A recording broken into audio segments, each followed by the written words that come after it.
Hi guys, कशी आहे? आज मी आली आहे माझ्या मम्मीच्या घरी. माझ्या मम्मीची तब्येत जरा ठीक नाहीये, त्याच्यामुळे तिला बघायला आली आहे. आणि मी आज इथे बनवणार आहे अख्खा मसूरची डाळ. मी दाखवते कशी बनवते द्या.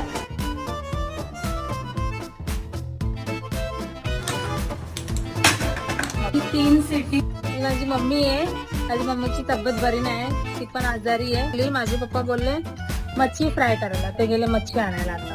आणि ती माझी बहीण आहे बघा ही. आणि माझी चुलती आहे.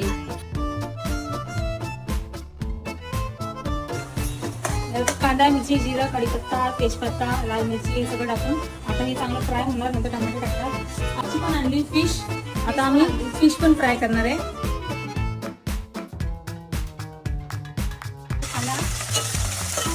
ह्याच्यामध्ये मी टाकलंय मिरची, अद्रक, थोडासा लसूण, कोथिंबीर आणि 2 काली मिरी, 2 लवंग.